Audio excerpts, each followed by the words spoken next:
Hi everybody, Kat here. Welcome to the channel. Hope you're having a great day. It is Sunday morning and I've got some updates for you from in and around London today. First off, Catherine, Princess of Wales, was spotted in the car with William on their way to church services today. She's wearing that great tweed hat again. It's just good to see her. Everybody will be really happy to see that she is kind of resuming normal routine. She's out and about, not necessarily real public-facing duties, but there she is.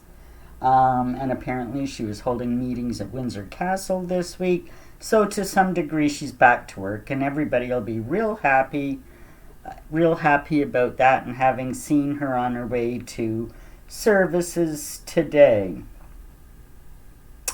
Well, and as an update to my previous video, somebody we haven't seen, somebody that hasn't surfaced, is Michael Cole.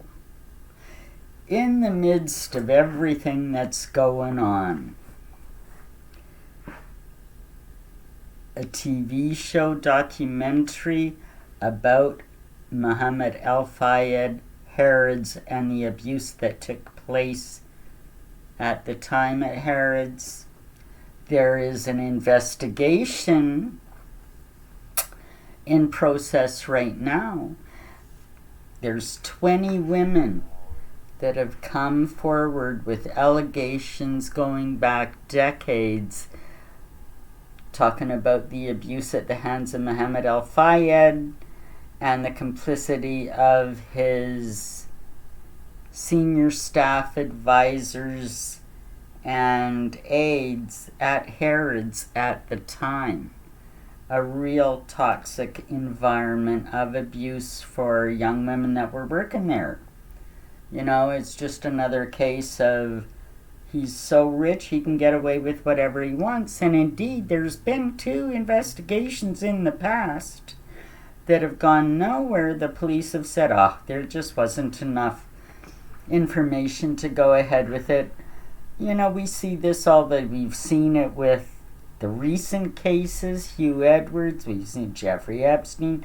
These guys are so rich and so powerful that and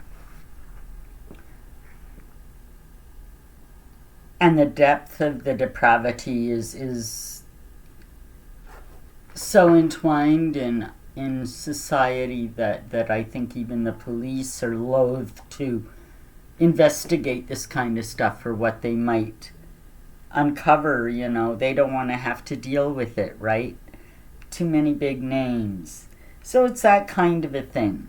Now, in the course of between the documentary and the testimony of these women and the investigation, Michael Cole's name has come up. Indeed, he was a personal aide, one of the closest to Muhammad al-Fayed. He was a spokesperson for Harrods and for Muhammad al-Fayed.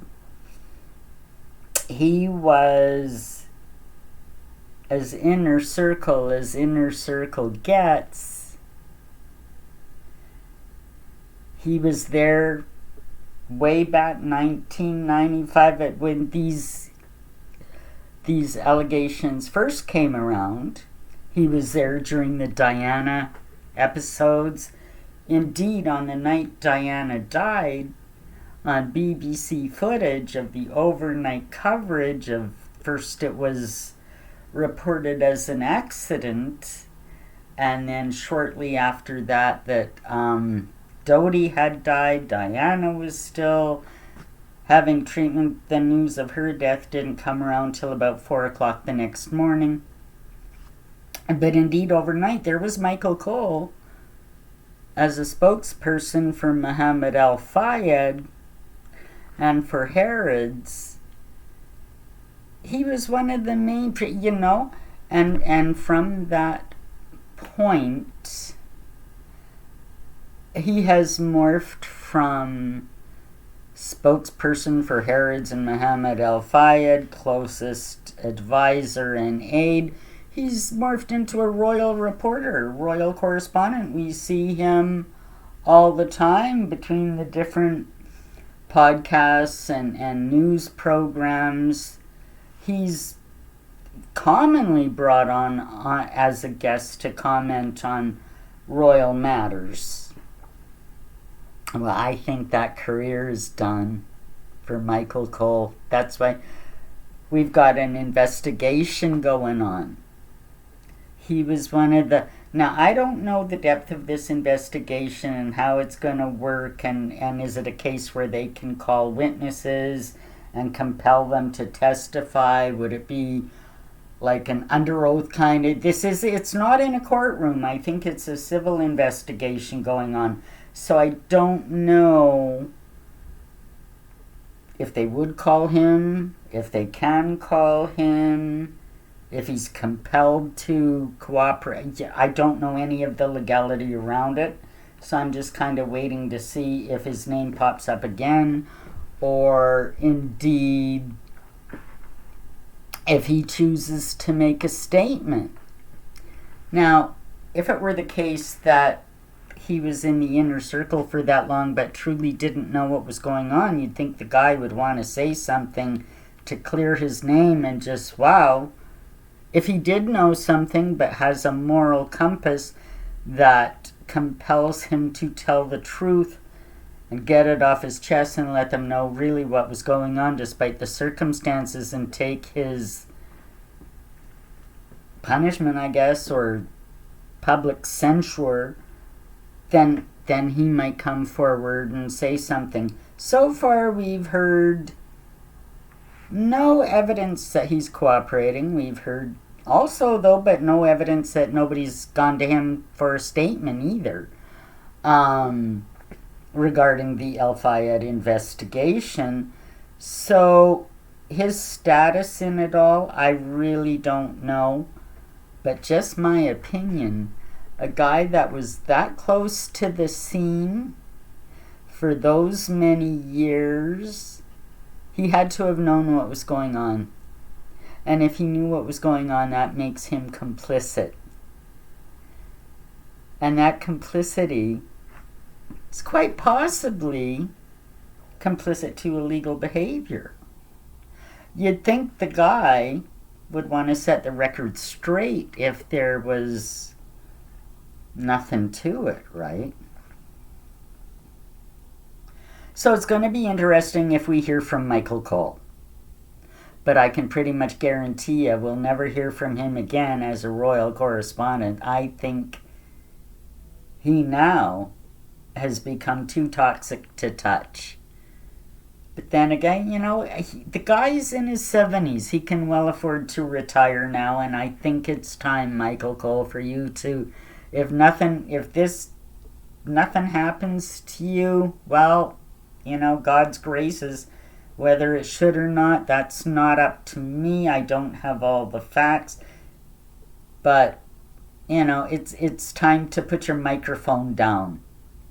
It's time to put your microphone down. I don't think anybody will trust you again. Again, that's just my opinion. Something else was spotted in London. I found this courtesy of a site called the King's Guards channel on YouTube. There's no commentary or noise, just the video itself. And it shows a hearse pulling into Wellington Barracks carrying an unadorned casket. There was all the King's Guards in the big bearskin hats, and they were doing their thing and formations and marching and parading and the music and all. Then the video went on for about 18 minutes. So what I surmised from that, I think they were probably rehearsing a royal funeral. Is that something to be alarmed about? Not really. Given the circumstances, it's good to be updated on the plan, and now we do know that for the senior royals, over decades, there are plans in place for these kinds of things, and they are rehearsed and revised and updated on a regular basis. Maybe, I don't know, once a year, something like that. I don't know how often they do it, but it is revised. Now, I have learned that the code name for when the time comes with the King Charles, it is called Operation Menai Bridge. And you could speculate that perhaps, although there was no indication for whom this rehearsal may have been, one would assume probably the king, given his age and his cancer diagnosis. Now, some people, there are rumors, and you can't attribute them even to a royal source said or a whatever. All I've ever heard anybody say is there are rumors that the king's cancer illness prognosis is worse than they're letting on. I mean, I wouldn't be surprised because they don't tell you everything and you don't get a full rundown of what's going on. He's over 70 years old. He's undergoing cancer treatment. We don't know exactly the extent of all that. Could it be worse than we assume? Oh, yeah. But again, that's just rumor. He could be well and truly on his way to recovery. We don't really know because they don't really tell you. Now, I have said for over 2 years now, even before Charles became king, that I thought when his time came for his reign that it would be a protracted one at best, possibly just a couple of years. I didn't think it was going to last too long anyway, because I thought, given the circumstances of what's been going on with the royal family and events surrounding certain members of the family and different things going on, that Charles would lose the support of the public. Public opinion would go against him and his policies or his actions or inactions, however you want to see it, and that I've always surmised that kind of behind the scenes, William would pick up the mantle, so to speak, and really start running things because Charles is weak. He's emotionally weak. This whole thing with Meghan and Harry, he wants resolution and forgiveness and bring him back and everything to be fine again. Well, this is something William's never going to allow, because William understands how dangerous they are. Some American elected officials are now speaking out. They're understanding how dangerous Harry and Meghan are. There's been members of the British government that have been calling for them to have their titles removed because they understand how dangerous they are. But Charles is relentless. And I think what I have said all along, if you look at my playlist, Is Life Imitating Art, King Charles III, that William, in effect, is gonna compel Charles to step down. And I've said it before, and that I believe, yeah, sure, there's nothing to not let me believe that Charles has cancer, but whatever stage of treatment, recovery he may be in, I think it's going to be a handy excuse to have him step down to make way for rule by William.